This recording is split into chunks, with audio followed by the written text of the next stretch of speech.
Mau rumah atau kantor Anda cantik, nyaman, modern, dan terkini, solusinya ada pada kami. Custom Home memberikan pelayanan yang sesuai dengan kebutuhan dan keinginan Anda.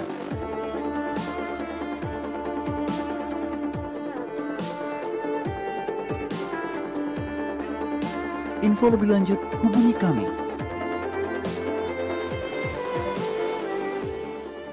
Apakah Anda merasa seorang diri? Atau hancur hati? Atau Anda stres?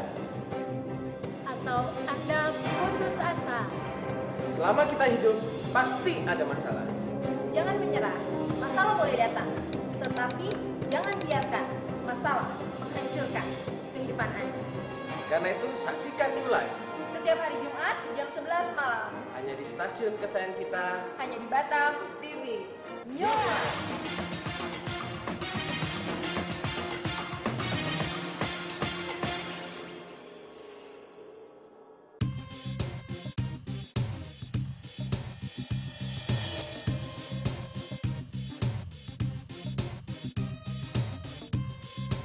Batam TV, Jembatan Hati.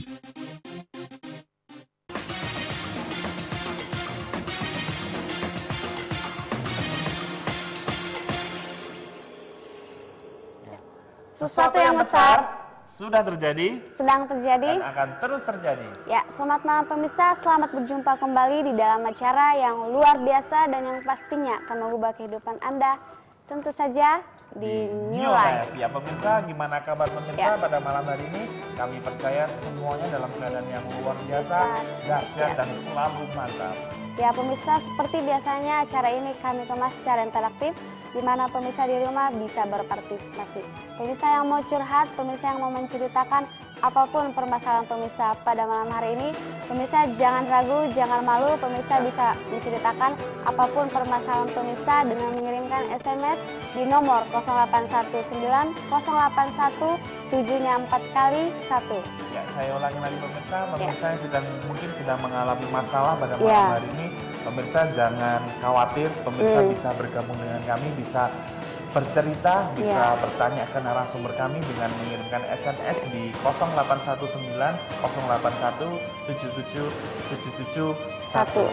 Pemirsa, pada malam hari ini kami mengangkat tema Cara melihat masalah. Nah, setiap orang pasti memiliki masalah yang berbeda-beda. Iya. Nah, bagaimana sih ketika kita menghadapi masalah, kita bisa menghadapinya dengan benar, iya. melihatnya dengan benar. Iya, Nah, benar. untuk itu pemirsa, kita sudah kedatangan narasumber yang luar biasa. Kita Iya. sapa langsung narasumber kita pada malam hari ini. Ya, Selamat malam, Pak Susilo.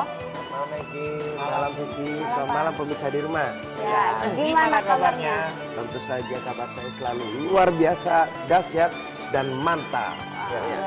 Ngomong masalah lagi, Pak. Ya. Kenapa mengangkat tema nih, Pak? Cara melihat masalah.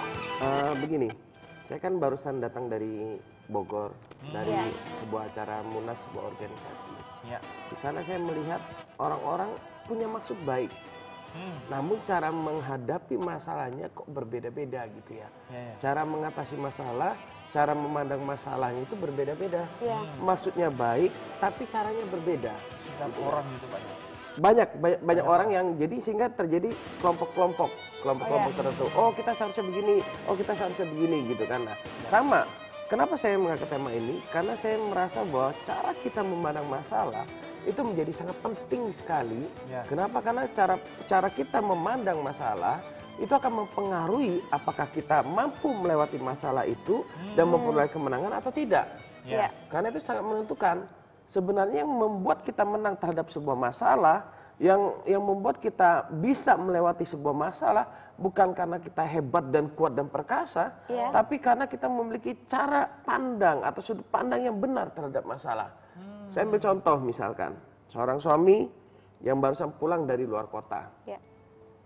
Capek dia kan, Ya. capek, dia pikir, wah di rumah pasti enak nih, ada segelas teh hangat gitu kan, ada kue-kue gitu kan, lalu duduk berdua istri minum gitu kan. Ternyata pas dia sampai ke rumah, tiba-tiba istrinya sibuk, nyapu lah, ngepel lah, lalu nyuci baju lah dan berbagai macam. Iya. terjadilah pertengkaran di dalam rumah tangga itu. Coba mari kita melihat masalah ini contoh terjadi pertengkaran. Sang suami memandang bahwa dia sudah capek bekerja, dia pulang, dia pengen duduk bersama dan istrinya. Iya. Kemudian sang istri merasa, suamiku pulang, aku harus bersih-bersih rumah, beri yang terbaik. Iya. Nah, kelihatannya baik, Iya. kelihatannya sama-sama baik. Tapi karena cara memandangnya itu berbeda, suami merasa, aku sudah lama gak ketemu istri, aku pulang, aku pingin bersama, gitu kan. Iya. Tapi istri merasa, suamiku pulang, aku harus bersih-bersih, rumah ini harus kelihatan bagus. Iya. Nah, cara memandangnya berbeda. Iya. Cara pandang yang berbeda memberikan reaksi yang berbeda. Iya. Dan itu akhirnya terjadi pertengkaran. Contoh lain lagi, misalkan ada sebuah kecelakaan. Iya. Kenapa ada orang yang langsung segera menolong, ada orang yang hanya menonton? Iya. Nah, itu hal yang menarik. Kenapa? Karena begini, ada orang yang menonton, dia berpikir gini, kalau saya tolong, nanti misalkan saya bawa ke rumah sakit, biayanya siapa yang tanggung? Iya.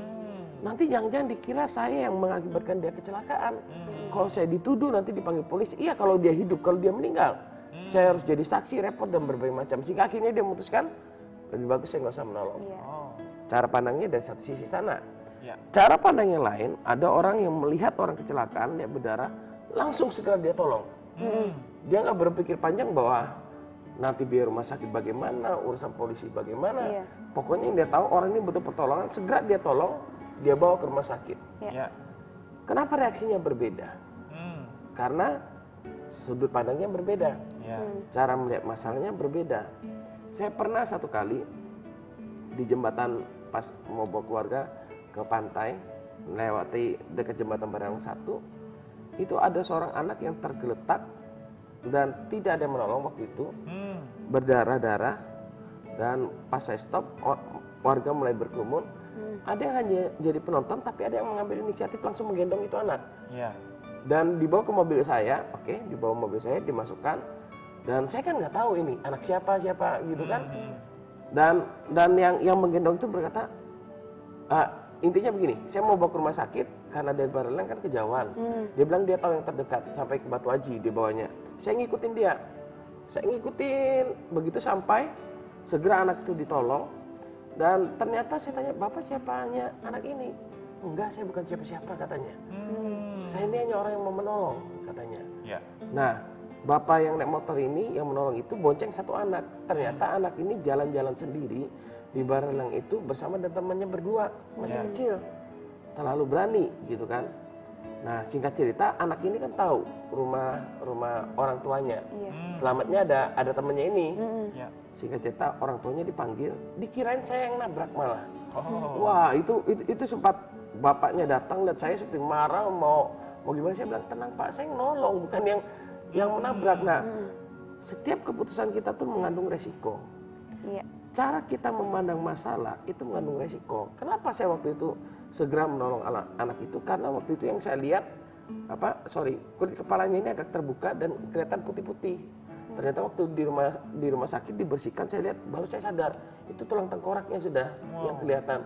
Dan itu begitu mengerikan. Singkat cerita dijahit, saya besuk, kemudian kita bantu gitu kan. Karena papanya juga bukan orang kaya gitu kan. Kita lihat, wow, ternyata syukur kepada Tuhan anak itu selamat. Tidak terjadi yang hal-hal yang saya duga geger otak atau apa, enggak. Ternyata dia diserempet motor, mungkin kena plat nomor atau apa sehingga ininya robek. Robek cukup besar sampai terbuka gini kulitnya. Cara kita memandang masalah itu akan menentukan reaksi kita. Cara kita melihat sebuah peristiwa itu akan menentukan reaksi kita juga. Waktu kita melihat misalkan ada seorang om jalan dengan seorang gadis, kira-kira apa yang ada dalam benak kita? Paling itu selingkuhan. Selingkuhannya atau simpanannya gitu kan ya. Iya. Padahal ternyata itu bapak sama anak. Nah, kadang kenapa kita berpikir itu selingkuhannya? Karena kita tinggal di Batam dan berpikir bahwa orang yang begitu biasanya itu selingkuhannya, gitu kan. Nah, tanpa kita sadarin, cara pandang kita memberi nilai kepada sesuatu yang kita lihat. Ya bahasa saya kita menghakimi jadinya, menghakimi bukan seperti hakim, bukan maksudnya dalam tanda petik menghakiminya, memberi judge bahwa oh ini pasti selingkuhannya. Iya, benar. Ternyata bapak sama anak. Lihat. Iya. Kalau seandainya bapak sama anak itu tahu bahwa kita bilang anaknya ada simpanannya, kira-kira gimana tuh? Nah, pasti marah besar kan? Cara pandang kita akan sangat mempengaruhi. Iya. Ya, gitu. Makanya kenapa tema ini kita angkat? Karena saya melihat cara kita memandang masalah itu menjadi hal yang sangat penting dalam kita kuat menghadapi masalah sehingga kita memperoleh kemenangan demi kemenangan. Ya. Ya. Nah, mengapa Pak cara melihat suatu masalah masing-masing orang itu berbeda dalam misalnya satu kasus gitu? Oke, tentunya cara seorang, kita ambil contoh, cara seorang sarjana, misalkan sarjana teknik sipil, melihat sebuah tanah misalkan, atau arsitek lah kita gampangnya yang lebih umum. Arsitek melihat lahan, ada hutan, dengan orang misalkan tukang masak yang melihat lahan ada hutan, mungkin cara berpikirnya beda. Kenapa saya berpikiran gitu? Pernah suatu saat saya diajak melihat sebuah tanah itu banyak pohon-pohonnya. Saya pikir beli tanah kok beli tanah begini sih, mau diapakan ini tanah? Iya. Tapi orang yang bersama dengan saya ini karena dia sudah biasa bangun rumah, bangun gedung besar, tahu apa yang dia kata? Wow, ini tanah bagus sekali, konturnya begini, kita bisa bangun begini. Saya nggak bisa melihat hal itu. Kenapa? Cara pandangnya berbeda. Dia membayangkan ini nanti pohon-pohon besar jangan ditebang ya. Biarkan saja ini nanti kita taruh di sini, nanti kita model bangunannya begini. Ya. Karena dia adalah seorang pebisnis yang memang sudah biasa membangun sesuatu gitu kan. Ya. Nah, sementara saya bukan di arah sana, sehingga saya melihat lahan itu ngapain beli kayak hutan gini ya, saya pikirnya gitu kan. Beda banget sudut pandangnya. Nah, di sana saya belajar, oh ternyata berbeda sekali waktu seorang yang memiliki keahlian dengan orang yang tidak memiliki keahlian dalam memandang sebuah masalah. Gitu kan. Nah, makanya kenapa seorang memiliki pola pikir, karena itu latar belakang pendidikan dia itu mempengaruhi dia, latar belakang pergaulan dia mempengaruhi dia, latar belakang budaya dia mempengaruhi dia. Contoh misalkan ada suku-suku tertentu anak yang berharga itu adalah anak laki, gitu kan ya. Anak perempuan bukannya nggak berharga, tapi nomor 2 lah. Kalau dalam rumah tangga belum dapat anak laki itu rasanya belum afdol gitu loh. Nah, ini kelihatannya suatu sudut pandang bagi suku tersebut itu benar.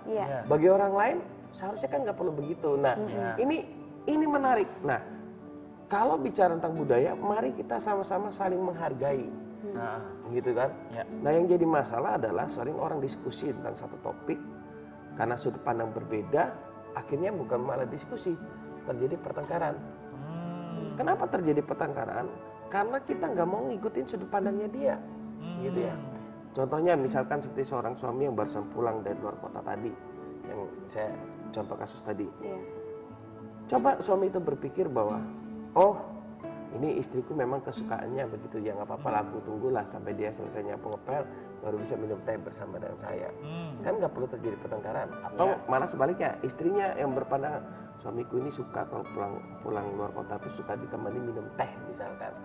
Nah itu dia akan mempersiapkan teh. Tapi kenapa dia tidak mempersiapkan teh buat sang suami? Karena dia berpikir bersih-bersih lebih penting daripada duduk menemani suami gitu kan. Nah itu yang menjadi hal yang menarik sekali.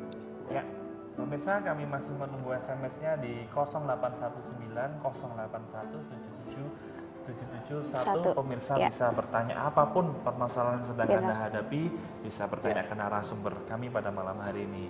Nah Pak, gimana Pak ketika orang sedang mengalami masalah yang menghimpit, yang berat, orang susah melihat hal yang benar, hal yang baik, selalu mengasihi dirinya sendiri. Nah, kenapa bisa mengasihani dirinya sendiri? Oke.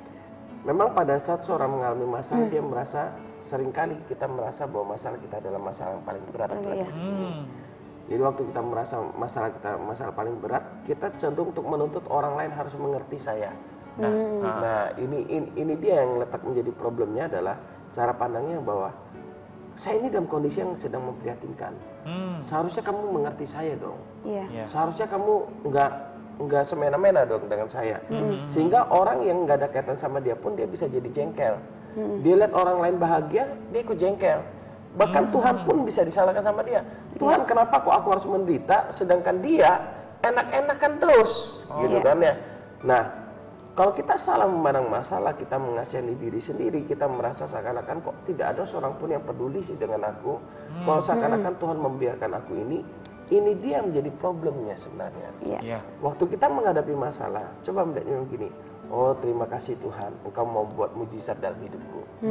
Nah, itu menjadi sudut pandang yang berbeda. Waktu kita mengalami tekanan-tekanan dalam hidup ini, oh terima kasih Tuhan, pasti ada maksud baik yang Tuhan berikan dalam hidupku. Sama seperti seorang orang tua dengan anak. Orang tua dengan anak, orang tua tuh pasti maksudnya mendidik.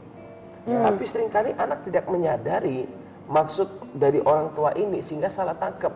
Termasuk saya dulu, misalkan waktu saya dulu masih SMP, orang tua saya buat peraturan nggak boleh pulang di atas jam 9 malam, gitu kan ya. Nah, saya susah terima. Kenapa sih kok buat aturan aneh-aneh? Aku kan sudah gede, gitu loh. Saya merasa bahwa saya sudah besar. Kenapa sih kok mesti dikasih jam malam, jam 9, ada jam belajar, gitu kan. Ternyata sebenarnya maksud orang tua saya baik, mendidik saya supaya saya bisa membagi waktu, mendisiplin waktu, mengatur waktu dengan baik.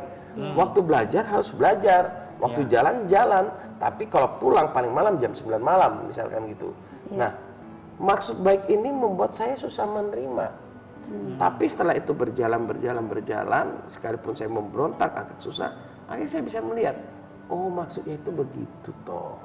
Supaya kenapa orang tua saya melarang saya pulang malam saat itu, karena kondisi sedang rawan.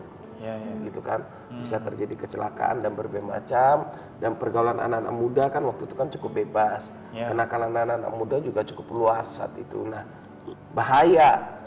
Maksud orang tua adalah memprotek, supaya jangan sampai anaknya terjadi apa-apa, apalagi tengah malam gitu kan.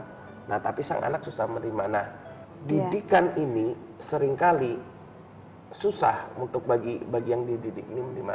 Kita ambil contoh yang lain, misalkan di dunia kerja. Di dunia kerja orang berkata, oh gampang mau izin, buat aja izin sakit gitu kan ya, MC gitu kan, buat aja izin sakit, nanti kan dapat izin. Bagi kita kelihatannya gampang, tapi bagi perusahaan itu bukan suatu hal yang gampang. Bagi perusahaan itu adalah satu hal yang sangat penting dan dilihat track record kita. Kamu sering izin sakit, aku nggak akan perpanjang kontrakmu, gitu kan? Orang-orang yang menyepelekan sesuatu itu tidak akan mendapatkan kepercayaan yang lebih besar. Kalau mau mendapatkan kepercayaan yang lebih besar, lakukanlah segala sesuatunya itu dan baik, setia, tekun, dan berikanlah yang terbaik. Waktu kita melakukan segala sesuatu dan setia dan baik dan tekun itu mungkin terasa, aduh nggak enak, aduh nggak nyaman gitu ya. Kok rasanya harus begini sih? Lebih enak jalan-jalan, lebih enak pergi nonton, lebih enak pergi makan-makan, daripada aku harus mendisiplin diri. Nah, ini dia yang menjadi problem. Seringkali banyak anak-anak muda tuh pinginnya gini, hidupnya bebas. Iya kan? Pinginnya hidupnya bebas dan pinginnya jadi orang kaya. Hidup bebas, jadi orang kaya, foya-foya, mati masuk surga katanya, maunya kan gitu. Tapi apa yang terjadi? Karena dia tidak pernah mendisiplin diri, dia nggak akan pernah menikmati hal-hal yang terbaik dalam hidupnya. Kenapa? Dia jadi seorang yang malas mungkin, dia jadi seorang yang seringkali merasa dirinya paling benar sendiri dan berbagai macam, dan akhirnya hidupnya ya begitu saja, tidak mengalami terobosan dan perubahan. Nah, gimana Pak kalau ada yang bilang kayak gini, sebenarnya maksudku baik, tapi orang menilainya sok baik, sok pintar, sok hebat. Nah, gimana tuh Pak? Maksud baik itu harus disampaikan dengan cara yang benar. Seringkali orang menilai kita sok baik, sok pintar, sok hebat, sombong dan berbagai macam. Itu karena maksud baik disampaikan dengan cara yang kurang tepat. Kadang-kadang begitu, kadang-kadang begitu. Nah, makanya waktu kita punya maksud baik, sampaikanlah dengan cara yang benar. Misalkan waktu kita memberi kepada orang, oke, nggak perlu diekspos. Waktu begitu ada orang terkesan kita mengekspos, kesannya apa? Oh sombong dan berbagai macam. Padahal kita nggak ada maksud di sana, Iya. gitu kan bisa terjadi. Nah, kalau kita punya motivasi maksud yang baik, apapun perkataan orang, tetaplah jalanin itu. Tapi kalau misalkan ternyata perkataan orang yang negatif itu benar tentang kita, segeralah berubah. Masalahnya adalah kita seringkali merasa benar sendiri. Makanya kita perlu berkomunitas, sangat perlu ini. Iya. Sangat perlu. Waktu saya di Bogor, saya ketemu dengan pembimbing saya. Kami diskusi sampai tengah malam. Diskusi sampai tengah malam, itu terjadi perdebatan hangat. Perdebatan hangat, lalu sampai tengah malam. Namun perdebatan itu tidak membuat kami gap. Perbedaan sudut pandang itu tidak membuat kami bertengkar dan istilahnya bermusuhan. Iya. Kenapa itu bisa terjadi? Karena dalam perdebatan itu saya berpikir bahwa saya harus belajar dari apa yang dia katakan. Iya. Saya harus belajar melihat sudut pandangnya dia. Menerima gitu Pak. Iya, belajar menerima. Makanya waktu kita ketemu dengan pembimbing, kita harus memiliki satu sikap kerendahan hati, terbuka hati belajar menerima. Iya. Kadang kita merasa kita sudah tahu. Saya kadang merasa saya sudah tahu. Sampai pembimbing saya berkata dan menjelaskan, ternyata benar dia, gitu kan. Saya kadang merasa saya ini paling benar sudah. Tapi begitu dijelaskan, oh gini, oh benar, dia benar. Tapi kalau saya tidak ada sikap terbuka, saya ngomong A, dia ngomong B, saya akan benturkan langsung. Iya. Ini dia yang jadi problem. Saya akan berkata, oh saya sudah tahu masalah itu. Oh itu kan masalah yang biasa. Oh itu kan begini. Kenapa? Itu artinya saya tidak memiliki sikap untuk mau belajar. Iya. Bagaimana kita mendapatkan pola pikir yang benar adalah kita harus memiliki satu kerendahan hati, memiliki sikap mau belajar. Nah, belajarnya pastikan dari orang yang benar. Iya. Kalau mau punya pola pikir yang benar, pastikan kita belajarnya dari orang yang benar, orang yang dapat dipercaya, dan orang yang berkapasitas dalam hal itu. Saya mau belajar bagaimana desain rumah, saya nggak belajar dari tukang batu misalkan. Iya. Saya belajarnya dari seorang arsitek. Ya. Bagaimana menata letak rumah, septic tank, dan berbagai macam itu. Saya belajar dari orang yang berkapasitas. Iya. Kalau saya belajar dari orang yang tidak berkapasitas, maka akan menjadi problem. Sama di dalam rumah tangga misalkan. Kalau kita konselingnya pastikan dengan orang yang memiliki rumah tangga yang harmonis. Bukan yang kawin cerai gitu kan. Ya. Kalau kita belajar dari orang yang kawin cerai, mereka kan memberikan saran mudah. Ya udah kawin aja, kan masih muda kan, masih umur 21 kan misalkan gitu kan.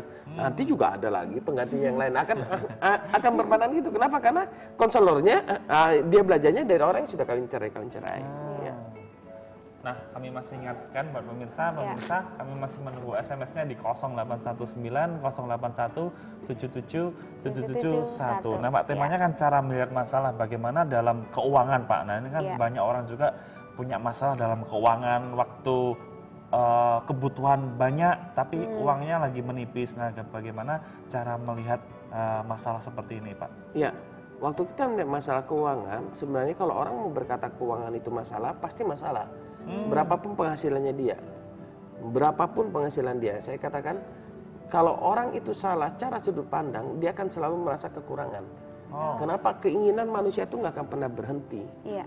Sudah punya uang misalkan 200 juta, aduh pingin ke Eropa, pingin jalan-jalan gitu kan, habis, aduh nggak cukup nih, sudah hitung-hitung ternyata nggak cukup, seharusnya begini, seharusnya 1 miliar baru cukup dan segala macam. Semua keinginan itu dia mengakibatkan kita merasa kekurangan, sudut pandang yang salah. Iya. Tapi kalau kita memiliki sudut pandang yang benar, kita bisa bersyukur buat apa yang sudah Tuhan berikan dalam hidup kita. Berapapun jumlah uang yang kita miliki akan terasa cukup. Iya. Nah, makanya waktu kita melihat masalah keuangan, semua orang itu pasti memiliki masalah keuangan kalau kita pandang uang sebagai masalah. Tapi kalau kita melihatnya dengan sudut pandang yang benar, oke. Mungkin Anda berkata, tapi Pak, penghasilan saya realitanya sekian nih. Pas-pasan.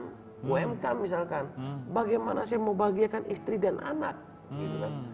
Sebentar. Ukuran bahagianya apa dulu? Oh, kalau saya bisa bawa istri dan anak jalan-jalan ke Hong Kong, ke Amerika, baru itu namanya bahagia. Nah, ukurannya kan di sana tuh. Sementara ada orang yang punya gaji dan UMK, mereka merasa mereka adalah orang yang paling bahagia di dunia. Kenapa? Dengan gaji segitu, yang penting mereka ngerasa aku bisa bawa anakku jalan-jalan ke jembatan Barelang, gitu ya, menikmati hidup, mensyukuri buat kebaikan Tuhan. Mereka merasa orang yang paling bahagia, gitu kan? Kenapa? Karena bersyukur itu. Tapi orang yang punya keinginan banyak dan dia melihat uang menjadi sumber masalah, dia akan selalu merasa kekurangan dan akan merasa bahwa ya memang masalahnya di duit, masalahnya duit, masalahnya duit, gitu. Saya pernah ngalami, awal ke Batam gaji saya 2,5 juta. Saya merasa masalah keuangan, naik jadi 3,5 juta, ya masalah masih. Naik ke 5 juta, ya masalah juga. Naik ke 10 juta sebulan, ya masalah juga. Kita mau sampai berapa baru kita tidak menganggap itu masalah? Kenapa? Karena saya sudah benar-benar merasakan bahwa naik dulu pertama kali saya datang ke Batam berapa? Sekarang sudah 10 juta pun masih ngerasa kekurangan. Berarti ada yang salah dengan standar saya. Ukuran yang saya pakai untuk kebahagiaan, untuk bisa bersyukur, ada yang salah di sana. Saya rubah standar saya, pola pikir saya. Berapapun yang Tuhan berikan dalam hidup saya adalah orang yang bahagia karena Tuhan kasih keluarga yang terbaik. Kami bisa menikmati hal-hal indah, menikmati alam di Batam ini yang begitu indahnya dengan pantainya. Ya udah, dan akhirnya kita berbahagia.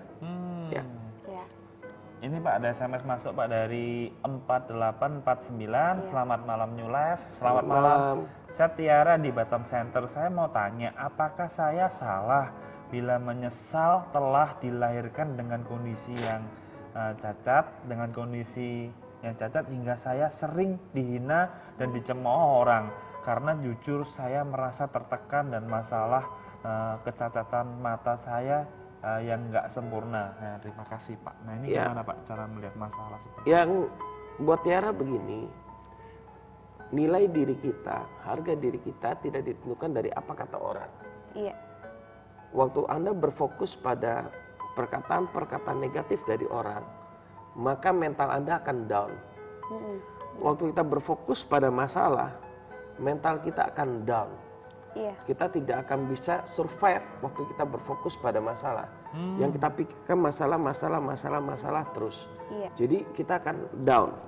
Tapi waktu kita berfokus kepada kebaikan Tuhan dan mempercayai bahwa Tuhan memampukan kita melewati masalah, misalkan dalam kondisi mata cacat, misalkan sekalipun mataku cacat, tapi aku bisa berarti bagi orang lain. Ada sekelompok orang yang menghina, malah itu menjadi batu loncatan kita. Kenapa? Sekalipun dihina, aku tetap bisa berjalan. Dan bahkan waktu hidup kita berdampak bagi orang lain, menjadi motivator, memberikan motivasi buat orang lain supaya bisa survive dalam hidupnya, bekerja. Wow, itu menjadi luar biasa. Semakin orang hina, semakin bernilai diri Anda waktu Anda berhasil melewatinya. Nah, makanya kenapa banyak orang-orang yang memiliki keterbatasan fisik, kelihatannya memang dihina oleh orang.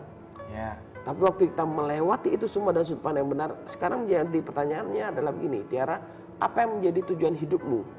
Itu dia menjadi sumber problemnya. Waktu kamu tidak memiliki tujuan hidup, maka kamu akan mendengar hal negatif dan kamu akan menyalahkan orang-orang itu. Tapi kalau kamu punya tujuan hidup, yang dalam hidup ini membuat kamu begitu bergaya bersemangat, orang mau ngomong senegatif apapun, kamu akan maju terus. Waktu kamu maju dan mencapai tujuan hidupmu, semua orang akan bertepuk tangan buat hidupmu. Kenapa? Semua orang akan terkagum dan akan berkata luar biasa. Sekalipun dia ditekan dengan begitu hebat, sekalipun orang-orang sekitar menghina dia tetap terus berjalan mencapai tujuan hidupnya. Dan itu banyak sekali kisah-kisahnya. Gitu. Jadi penting sekali Pak kita memiliki sudut pandang yang benar seperti itu Pak ya. Amat sangat penting. Tapi kita sebelum lanjut Pak ke SMS dan pertanyaan, kita break sejenak. Pemirsa, kami masih menunggu SMS-nya di 0819 081 77 771. Tapi kita break sejenak, kita saksikan pesan perubahan yang sesaat ini. Ya, tetaplah bersama kami dan jangan kemana-mana.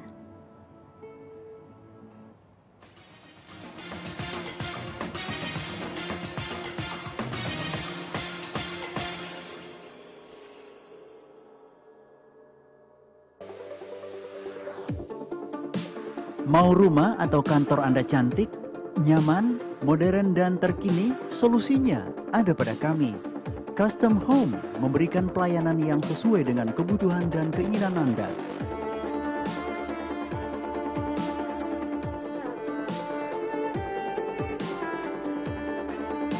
Info lebih lanjut, hubungi kami.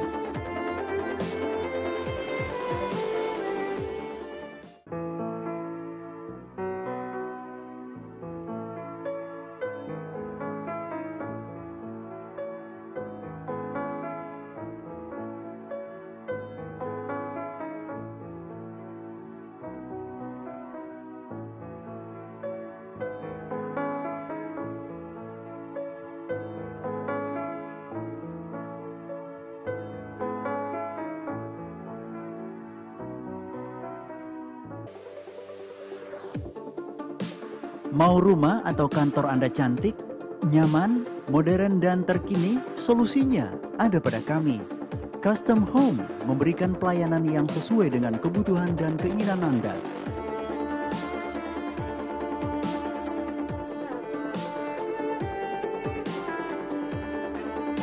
Info lebih lanjut, hubungi kami.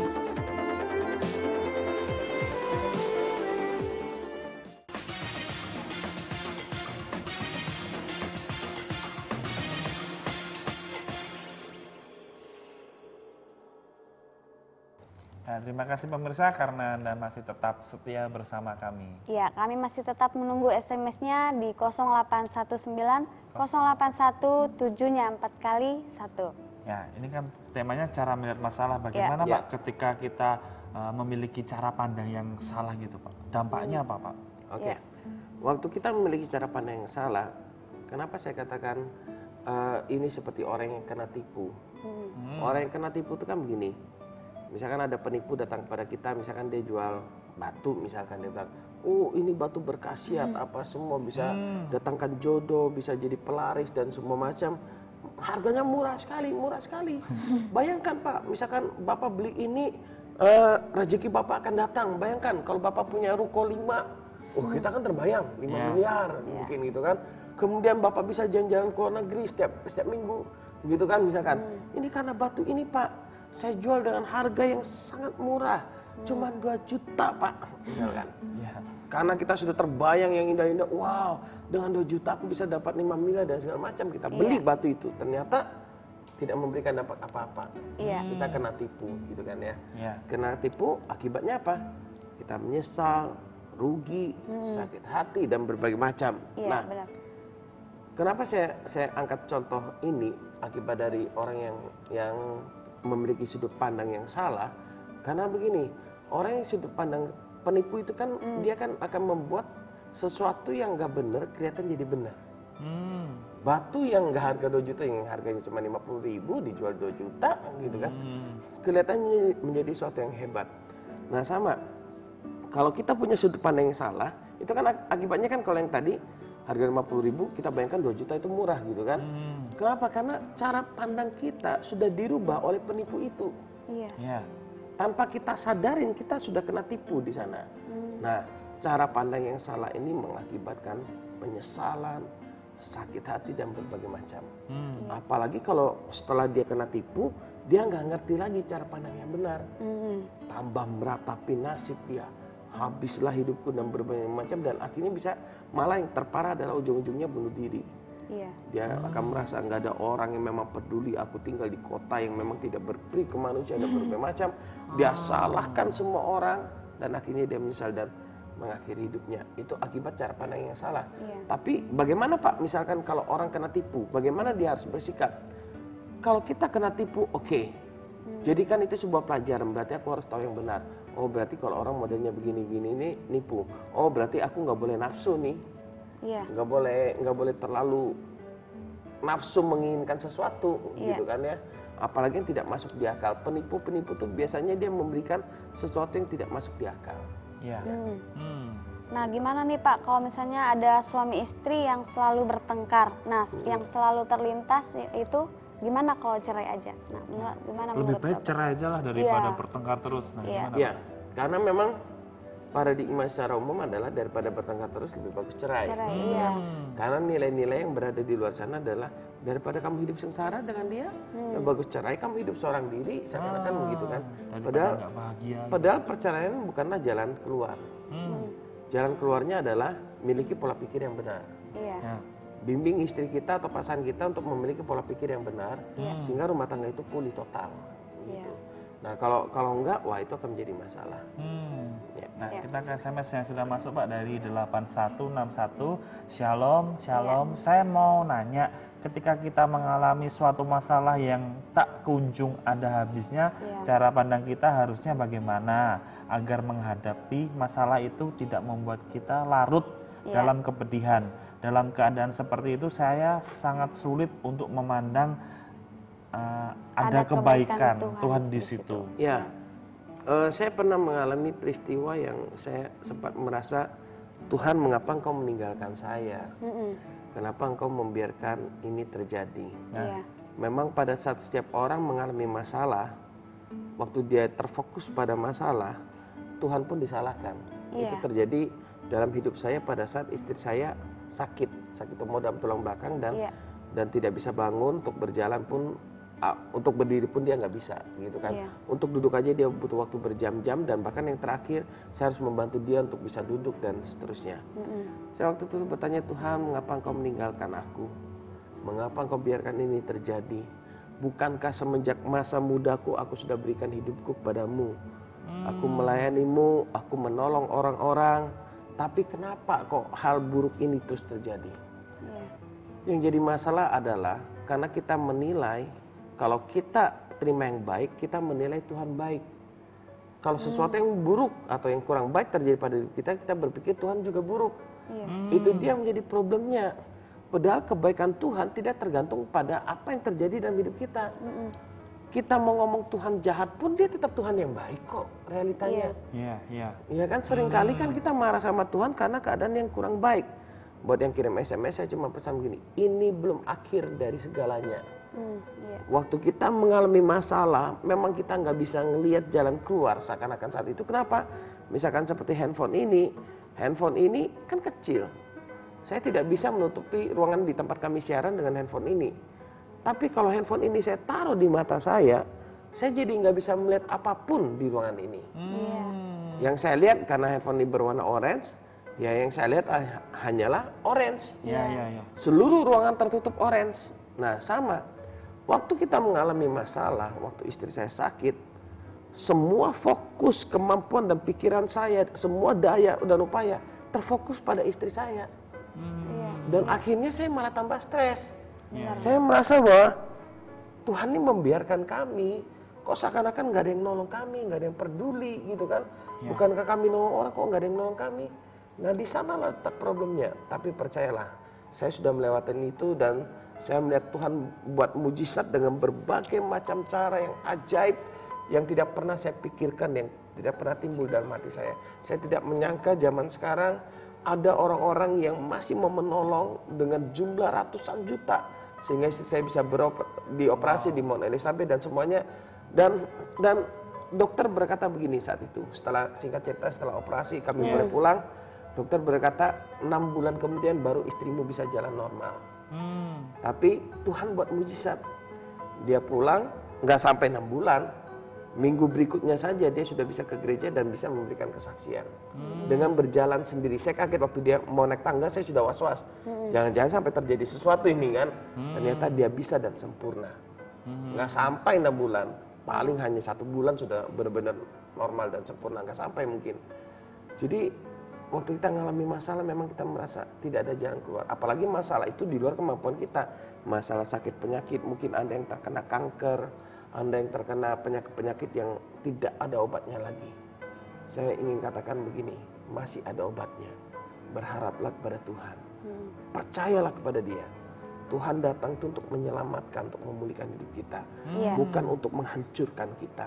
Jangan sampai kita berpikir Tuhan murka sama saya dan menghancurkan saya. Percayalah kepada Dia. Kalau sama Tuhan saja kita marah, kepada siapa lagi kita bisa berharap? Iya kan? Bagaimana kita bisa percaya dan bisa eksis? Sama Tuhan aja kita sudah jengkel. Tapi syukurnya waktu saya melalui masa-masa itu tidak terlalu lama. Kenapa? Karena ada orang-orang yang Tuhan kirim untuk menguatkan, untuk menolong secara keuangan kami dan terjadi mujizat, membuat mujizat di sana. Ya. Ya, kita ke SMS Pak, sudah banyak yang masuk dari 0720. Ya, Pak, saya Oki. Saya mau bertanya, bagaimana cara kita untuk mencari wanita untuk pendamping hidup kita yang baik? Kan sekarang banyak wanita yang berjilbab, tapi rata-rata sekarang kebanyakan buruk. Semua, iya, maupun yang tidak berjilbab. Ya. Yang ngomong semua wanita buruk itu siapa? Gitu kan? Karena mungkin di sekitar Anda melihat wanita yang kurang-kurang baik. Iya. Pergaulan. Saya percaya masih ada wanita yang baik. Ya. Pilihlah wanita yang taat beribadah pada Tuhan, yang memang motivasi hatinya murni. Gitu. Masih ada. Jadi kalau Anda sudah berkata tidak ada wanita yang baik, saya juga nggak bisa nolong Anda. Loh iya dong. Anda lihat wanita pasti lihatnya nggak baik. Lihat Vivi nggak baik. Nah kan jadi serba salah. Kenapa? Karena pola pikir Anda. Banyak orang nggak baik di sekitar kita, bukan berarti semuanya nggak baik. Nah inilah yang cara pandangnya yang harus kita miliki yang benar, gitu kan. Banyak masalah di dalam hidup kita, bukan berarti nggak ada jalan keluarnya. Sekalipun hanya ada satu jalan keluar mungkin yang Tuhan berikan, ya udah satu itu tetap jalan keluar, gitu kan ya. Seakan-akan semua pintu tertutup, tapi percayalah, selama kita percaya kepada Tuhan, Tuhan akan kirim pasangan hidup yang terbaik pada hidup kita. Ya, jadi kalau cara milih pasangan hidup, ya saya pribadi percaya gini, percayalah bahwa Tuhan akan memberikan pasangan hidup yang terbaik. Itu yang pertama.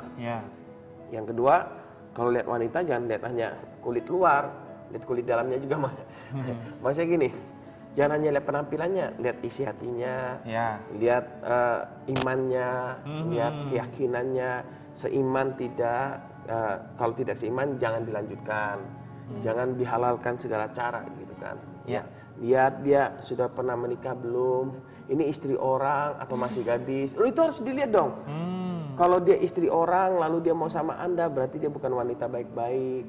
Kenapa? Dia seharusnya kan harusnya sama suaminya, kok bisa larinya ke Anda? Berarti kan bukan wanita baik-baik. Kalau misalkan kita seorang wanita melihat suami orang tuh nembak kita, mau hidup bersama dengan kita, oh berarti dia bukan pria baik-baik. Kenapa? Dengan istrinya aja dia nggak baik, gimana dia mau baik sama kita? Seringkali kita terbutakan oleh yang saya sebut dengan nafsu asmara ini. Kita terbuka, itu kan suaminya orang. Tapi karena dia ngomong I love you, kita lebih percaya I love you daripada kita berpikir netral bahwa kalau dia memang suaminya orang, seharusnya dia I love you-nya ke istrinya dong. Setia sama istrinya itu ya. Bukan ke saya dong. Iya, dia I love you ke kita sekarang. Bisa jadi dia di luar I love you ke yang lain juga. Nah itu dia yang sering kali banyak wanita itu kan kelemahannya kan di telinga. Di telinga, begitu rayuan gombal masuk, kena lah. Di sana rayuan gombal itu buat wanita, Vivi misalkan, buat wanita, kalau orang gombal itu dia sedang merubah pola pikir wanita itu sehingga dia berpikir pria ini adalah pria yang terbaik. Makanya kenapa sampai ada istilah tai kucing rasa coklat itu. Sudah tahu prianya itu jahat, suka mukul, tapi heran bisa wanita yang berkata, enggak kok dia baik banget sama aku. Wah, saya ini nggak habis pikir, dari mana dia nilainya gitu ya. Pernah ditempeleng, dihajar gitu kan, dan belum bertobat. Enggak kok dia baik, dia sayang sama aku. Dia hajar itu ya memang kan aku salah, nggak nyiapin nasi. Loh, aneh gitu loh. Makanya cara pandang yang benar harus berpikir netral, berpikir benar. Kalau kita melihat satu masalah, oke, coba konsultasikan pada orang lain. Bagaimana sudut pandang yang lain gitu ya. Konsultasikan ini maksudnya konsultasi kepada orang yang benar dan tepat. Gitu. Nah ini pas Pak dengan SMS 4576. Selamat malam, saya ingin konsultasi langsung. Kemana saya mau datang? Terima kasih Pak. Mungkin bisa kasih info Pak Susilo. Buat yang kirim SMS begini, New Life ini adalah pelayanan untuk kita bisa berdiskusi, untuk kita bisa saling curhat, dan semua layanan yang diberikan New Life gratis. Tidak seperti kita datang ke spesialis tertentu, main pakai jam apa semua, enggak. Gratis sampai kapanpun pelayanan yang diberikan New Life. Jadi New Life ini adalah orang-orang yang dulu hidupnya hancur diubahkan oleh Tuhan, termasuk hidup saya. Makanya saya buka pelayanan New Life ini karena ingin menolong orang-orang, sehingga orang-orang di Batam, perantauan-perantauan yang merasa seorang diri, merasa nggak ada keluarga, merasa nggak ada jalan keluar, coba bergabunglah dan keluarga New Life. Ada komunitas. Memang tidak semua keluarga New Life itu baik-baik. Kenapa? Karena kami memiliki latar belakang yang berbeda-beda, sudut pandang yang berbeda-beda. Tapi coba, mari bersama-sama, Anda akan melihat dan Anda akan belajar banyak hal. Nah, untuk bisa ketemu, Anda tinggal janjian dengan saya, Anda bisa telepon setelah siaran, atau kirim SMS, Pak minta ini dong nomor teleponnya Pak Susilo, nanti saya akan dikasih lewat nomor ini, nomor yang Anda SMS. Ya. 100% gratis Pak ya? Gratis, tanpa biaya. Luar biasa. Kita ke SMS selanjutnya. Dari 0990, selamat malam New Life. Selamat malam. Ya, saya Aris Albert. Saya minta solusi dong, gimana caranya ketika masa lalu mereka atau dia kembali lagi ketika saya sudah dekat dengan dia. Terima kasih. Mungkin dengan dia yang lain gitu Pak maksudnya. Iya, mungkin dia deketin seorang wanita, wanita tuh punya mantan gitu kan, balik lagi masa lalunya kan. Masa lalunya ya. Ya, kalau itu benar kabar begini. Kalau memang dia mencintai kamu, dia nggak akan balik ke masa lalunya. Gitu. Nah, itu yang harus kita ngerti betul. Kalau dia memang balik ke masa lalunya, bernostalgia dengan mantannya, berarti ya dia lebih milih mantannya. Anda harus netral dan Anda nggak bisa melarang orang. Anda nggak bisa mengkerangkeng orang dengan kamu nggak boleh keluar ya, kamu nggak boleh telepon itu ya, kamu nggak boleh gini ya, nggak bisa. Kalau orang memang mau selingkuh ya dia akan selingkuh dan 1001 cara. Mau lewat SMS, mau lewat telepon, mau lewat Facebook, lewat email apa semua pasti banyak cara. Nah, tinggal kitanya melihat yang benar. Orang ini memang mencintai kita tidak. Gitu. Berbeda dengan istri. Nah, kalau istri sampai mau bernostalgia dengan masa lalunya, berarti hubungan kita sama istri ada yang kurang pas. Sehingga istri kok sampai ngerasa hubungan dan masa lalunya lebih indah. Padahal seharusnya kan hubungan suami istri itu sangat indah. Ya. Kita ke SMS selanjutnya Pak dari 7697. Selamat malam New Life yang baik. Wow, luar biasa. Terima kasih. Saya sebelumnya dan saya punya pengalaman. Kenapa setiap kali saya diminta tolong sama orang yang sedang butuh bantuan orang, kebetulan saya juga diminta, tapi saya pun tidak punya dan saya berusaha untuk menolong walaupun saya harus berhutang atau pinjam sama orang lain atas nama saya. Namun setelah saya bantu malah saya kena bohong karena tidak dikembalikan atau hilang begitu saja. Apakah kita membiarkan saja walaupun orang itu minta tolong karena saya tidak punya juga? Terima kasih. Saya bersyukur Anda punya hati untuk nolong orang. Cuma nolong orang, makanya yang tadi saya katakan maksud baik harus disampaikan dan cara yang benar. Contohnya misalkan seperti New Life, kami menolong orang, tapi kami tidak pernah memberikan uang kepada orang. Apalagi memberikan pinjaman. Karena itu tidak akan mendidik. Kalau misalkan ada mereka yang kesulitan makan, mereka bisa datang ke New Life, kita akan kasih beras, mie instan, minyak goreng, telur untuk setiap minggunya. Nah, karena kalau untuk makan saja dia berutang, bagaimana mungkin dia bisa membayarnya, gitu kan? Nah, jadi apalagi pesan saya, jangan sampai nolong orang dengan berutang. Nggak boleh. Kalau saya biarkan saja, kalau memang kita nggak bisa nolong ya, katakan saja saya nggak bisa. Gitu kan ya. Bagi orang luar sana merasa sudut pandang itu benar Pak, karena menolong juga. Nah itu bagaimana Pak? Enggak, menolong itu kan gini, saya bisa menolong orang kalau saya punya kekuatan. Kalau saya sendiri nggak kuat, gimana saya menolong orang? Saya menjerumuskan diri namanya. Gitu. Ya kan, kalau saya punya uang, saya bisa nolong orang. Gitu kan. Tapi kalau saya belum punya uang, saya nggak bisa nolong orang dalam hal keuangan. Gitu. Makanya kayak New Life ini juga tegas. Bahkan di kalangan kita New Life sendiri tidak ada prinsip utang piutang. Saya tidak mau, misalkan dalam keluarga New Life, dalam teman-teman yang bergabung dalam komunitas New Life, saling utang sana sini nggak ada. Itu jelas dari awal. Saya sudah jelaskan dengan tim, dengan teman-teman, tidak ada utang piutang. Yang menarik gini, suatu saat saya ingin beli mobil, mobil tim saya, gitu. Uang saya itu kurang 10 juta, cuman 10 juta kurangnya. Kemudian yang pemilik mobil berkata, Pak, Bapak pakai saja, ambil saja, ini sudah murah sekali, gitu kan. Itu mobil kantornya masih bagus, masih terawat, dan saya sudah ngecek di semua harga pasaran, itu amat sangat murah. Bagi saya, cuman kurang 10 juta. Dia bilang nggak apa-apa, Bapak pakai saja, kapan-kapan Bapak ada waktu bayar. Saya pikir kalau saya begitu kan saya jadi berutang. Saya bilang janganlah Pak, lewat saja dulu ini mobil, saya ambil mobil yang lebih murah aja. gitu kan. Karena itu prinsip dalam hidup saya. Jangan sampai kita berutang, apalagi kita nggak mampu membayarnya, gitu kan ya. Karena waktu itu 10 juta bagi saya besar sekali dibandingkan dengan penghasilan saya jauh, gitu kan. Nah untuk saya bisa membayarnya saya nggak mampu. Beda kalau saya mampu bayar kredit, nggak apa-apa, ambil aja kredit. Kayak nyicil rumah gitu. Nyicil rumah misalkan, Iya. nyicil aja nggak apa-apa. Yang penting saya mampu bayar bulanannya, gitu kan. Kalau misalkan suatu saat terjadi sesuatu, saya kan masih bisa jual rumah itu lagi. Iya. Atau misalkan saya anggaplah kondisi terburuk terjadi, saya nggak bisa jual rumah, toh rumah itu yang disita. Saya tidak dalam kondisi minus, Iya. saya hanya dalam kondisi rugi saja, misalkan karena saya nggak mampu.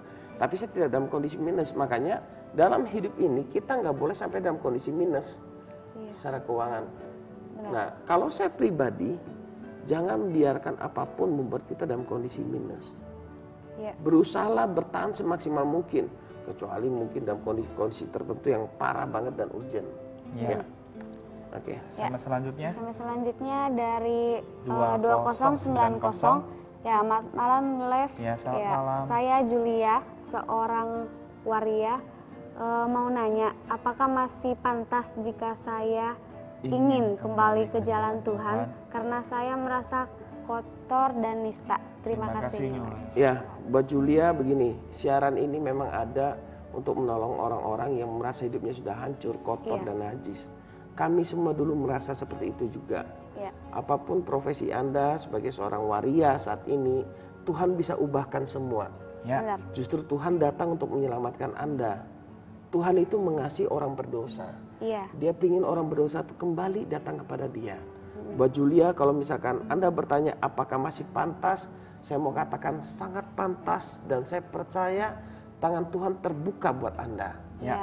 Makanya apapun kesalahan yang pernah terjadi dalam hidup kita, kan masalahnya kan Anda merasa diri Anda paling kotor misalkan, dan nista. Anda tidak melihat orang lain. Kenapa? Karena yang Anda lihat adalah dosa Anda. Padahal orang-orang di luar sana berapa banyak dosanya gitu kan. Termasuk saya dulu gitu kan. Saya berpikir apa saya layak gitu kan. Saya kecanduan pornografi dulu, saya susah untuk lepas dan segala macam. Tapi ternyata Tuhan itu sudah menyediakan jalan untuk kita bisa memperoleh hidup yang bahagia. Makanya buat Julia, yakinkan diri Anda bahwa Anda berharga di mata Tuhan. Tuhan sangat mengasihi Anda apapun kondisi Anda. Anda bisa bergabung dengan keluarga New Life. Anda bisa sharing-sharing. Mungkin ada orang yang mendengar, kok ada waria datang ke New Life. Enggak apa-apa, jangan pusingkan itu. Dan saya percaya Anda bisa menjadi laki-laki sejati. Dan Anda bisa memiliki masa depan yang sangat indah. Saya sangat yakin. Makanya Anda nanti waktu Anda ketemu dan saya akan bimbing Anda rubah pola pikir, terimalah, miliki kerendahan hati yang tadi saya katakan, mau dibentuk, mau dibimbing, terima nilai-nilai yang diberikan, maka hidup Anda pasti akan berubah. Gitu. Tapi kalau Anda berjalan dan pemikiran Anda sih, aku nggak bisa berubah, dari dulu hidupku sudah begini, memang Tuhan takdirkan aku begini, ya saya nggak bisa nolong Anda. Tapi kalau Anda berkata, saya mau berubah, saya mau dibimbing, Tuhan pasti tolong saya.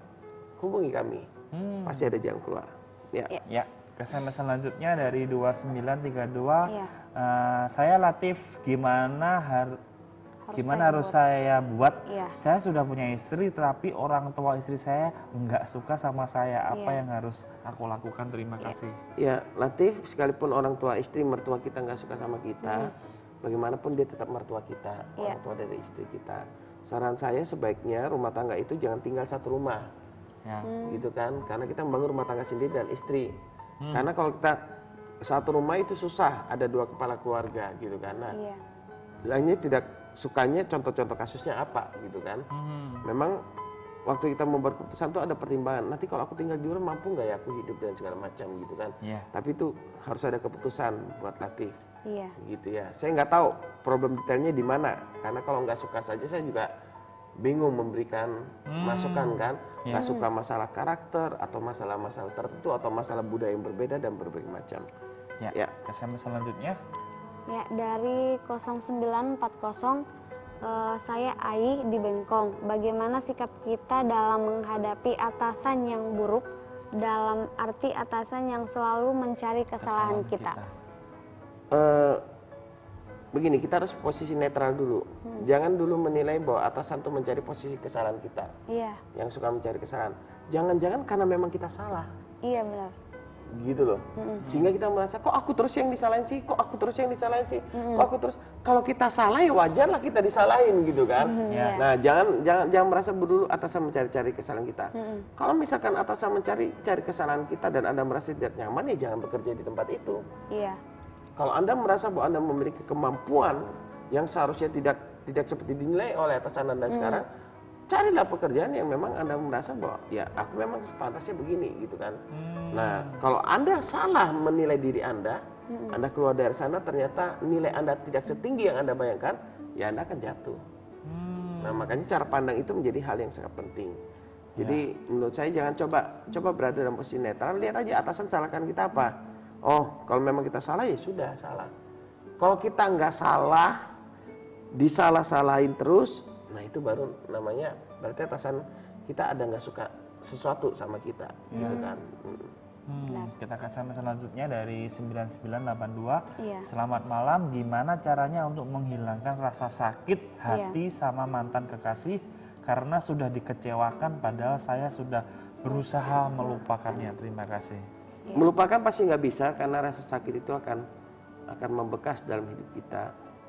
Entah suatu saat nanti setelah puluhan tahun mungkin kita bisa lupa gitu ya. Iya. Cuman bagaimana cara menghilangkan rasa sakit hati cuma satu, mengampuni. Bagaimana cara mengampuni yang mudah? Coba lihat diri kita pernah berbuat salah tidak?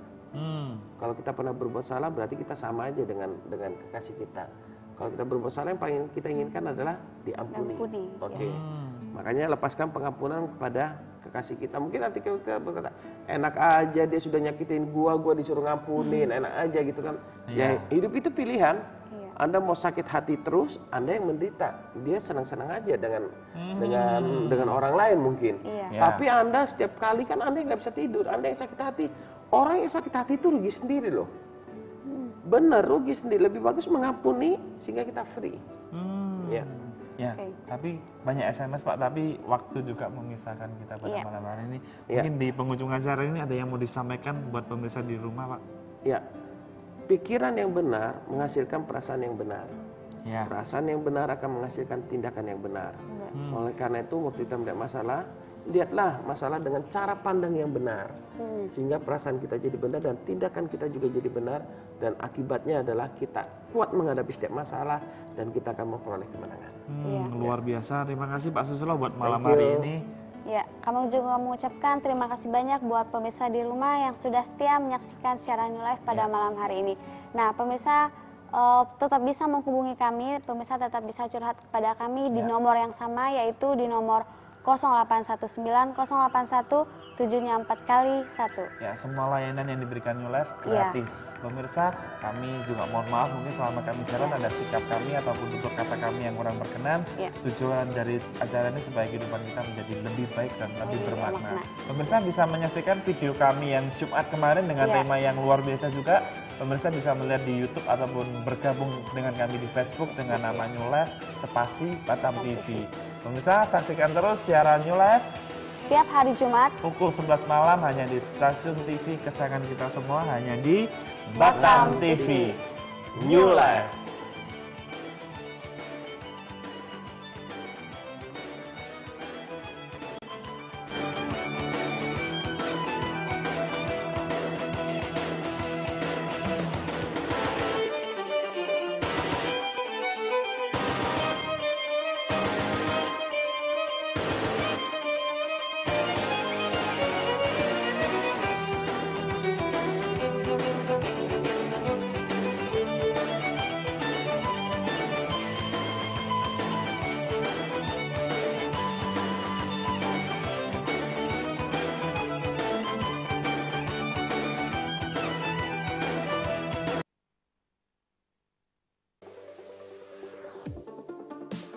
Mau rumah atau kantor Anda cantik, nyaman, modern, dan terkini? Solusinya ada pada kami. Custom Home memberikan pelayanan yang sesuai dengan kebutuhan dan keinginan Anda.